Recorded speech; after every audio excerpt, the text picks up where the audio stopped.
The Centenary Test was not only a cricket match, but a joyous celebration of 100 years of Anglo-Australian cricket.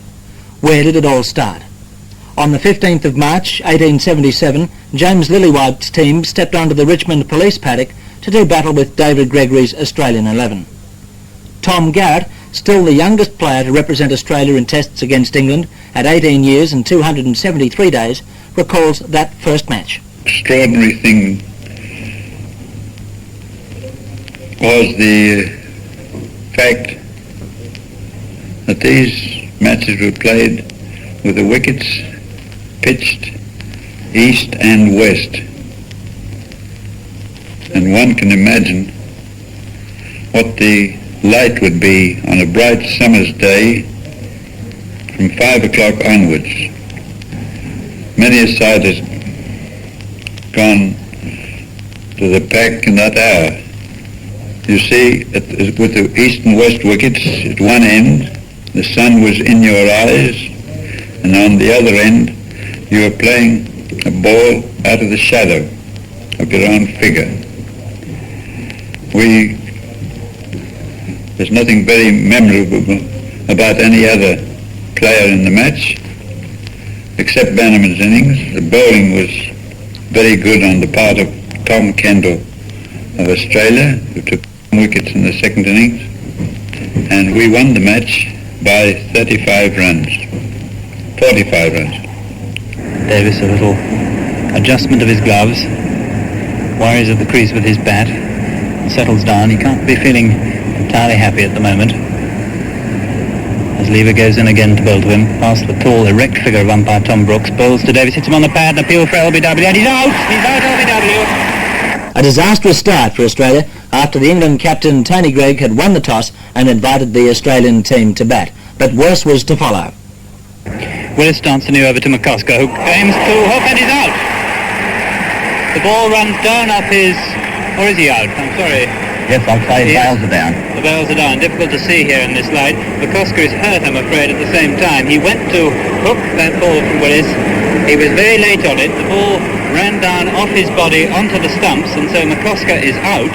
And McCosker's departure heralded a complete Australian rout. Apart from an innings of 40 in just under 4 hours from Greg Chappell, Australia made only 138.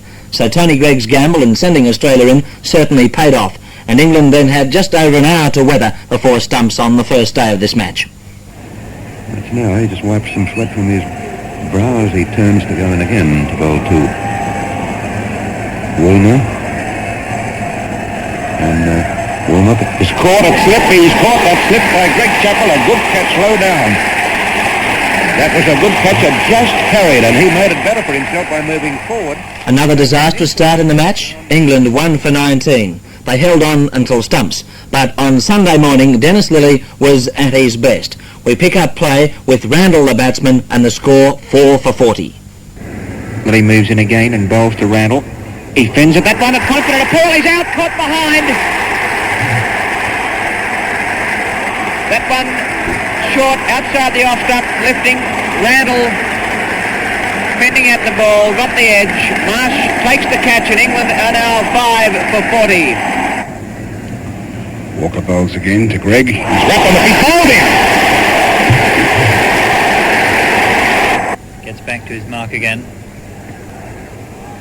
and starts down the track, which he has clearly worn on the green turf. Bowls short of a length to Lever, who's out, caught behind. As if mesmerised, he followed that ball and just really chopped it into the hands of Marsh, who had a fairly simple job to do to catch it moving to his right. And the England innings is over, unbelievably perhaps, when you consider that when play began this morning they were 29 for 1. They are all out for 95. In under 2 days, all out 95, Australia 138. Would the test match last 5 days? There was some great bowling on both sides, some equally admirable catching, but the batting had been poor, below test standard, with a number of rash strokes from both teams. Perhaps the occasion had been too much for the players. To the second innings, what would happen with the Australian effort? McCosker unable to open. He had a broken jaw after being struck by Willis in the first innings, and so Davis took the number 9 batsman O'Keefe with him, and it was O'Keefe who put up very stubborn resistance. Earl goes in to bowl to O'Keefe. Hits him on the pad. He's out caught. I'm sorry for the hesitation, but he played that. For a second I thought it had come off the pad, but he's well taken in the slips by Bob Willis, and O'Keefe's good little innings is at an end. A good length ball from Earl, O'Keefe pushing forward, the ball taking the top outside edge of the bat, and Willis a third slip, accepting the chance just to his left. A pretty smart catch, and the first Australian wicket of the second innings has fallen. With play still in the second day, Greg Chappell took a new over from Old. Going in from the northern or pavilion and running away from us. She goes up and bowls to Chappell. And he bowled him! Right through him! What a breakthrough for England! Chappell has been bowled by Old for 2, Davis 21 and Australia 2 for 40. And when Cozier followed with the score at 53 to another appalling hook shot, another Australian collapse looked imminent.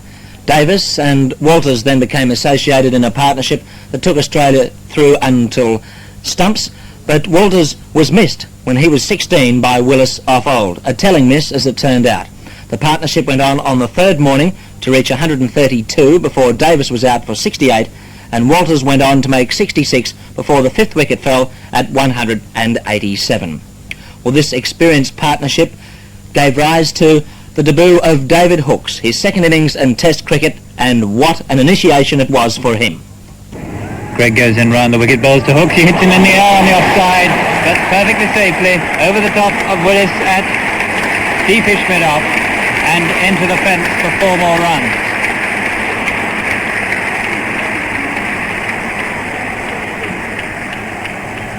Hookes goes up to 40 and Australia to 227 for 5.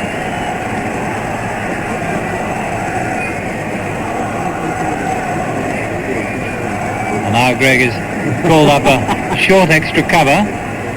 Amos fielding in that position, and Willis going back to long off, 15 yards in from the fence as Greg bowls a short ball down the leg side. Hookes wheels round on it, pulls it down to deep fine leg, and it beats Underwood down there and goes for 4 more runs.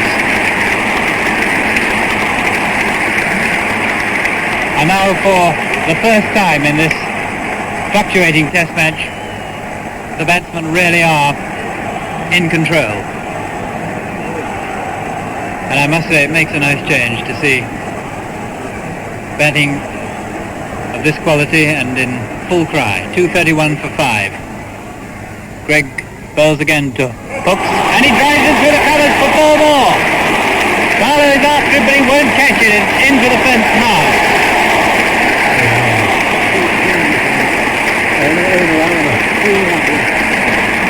3 balls in a row for Hookes, who now needs 2 runs for his first Test 50, and the crowd in the outer standing and waving their arms as if a winning goal had been scored at Wembley, and still cheering as Greg goes in round the wicket to bowl to Hookes again, and he glances in this time, and there's his 50, a beautiful stroke through mid-wicket for 4 more runs. Wonderful bit of batting by David Hookes. And the whole crowd now standing to applaud him, and the England players too, clapping to a man. What a great performance by a 21-year-old in his first Test match. And they might as well give David Hookes the freedom of Melbourne now.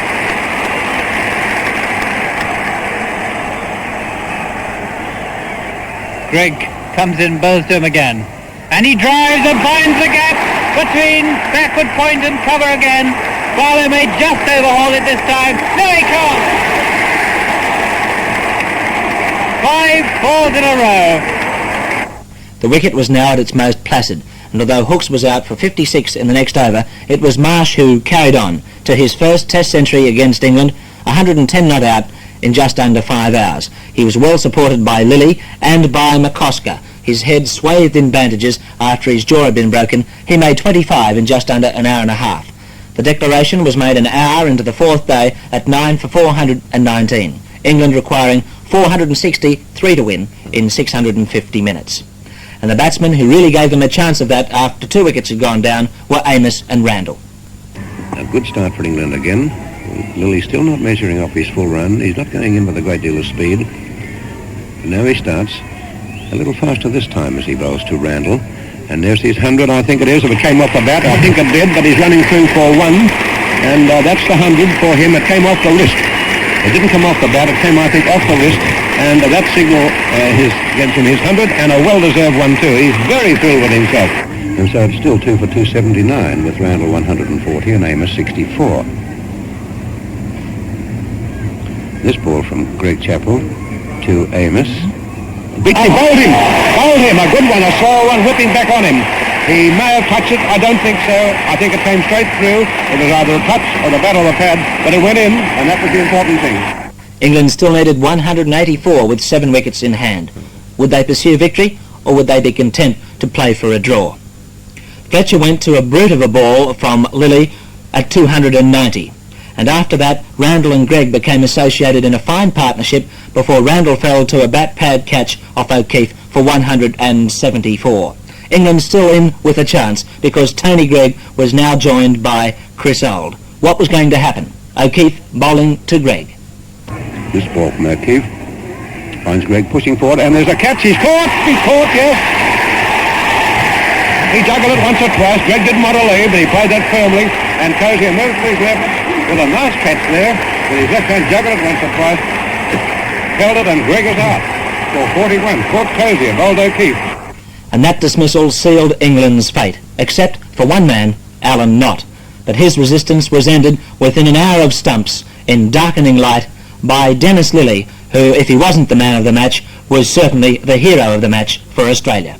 Lilly has done a great deal of work today. He is in his 35th over now, which is a fine performance by a man who has got a bad back. Stress fracture revealed in the x-rays that were taken. Runs away from the pavilion end now, bowls to Knott in the field. Oh, he's given out of it, and that's it. Australia have won by 45 runs, an exact repeat of the first ever Test match 100 years ago this month.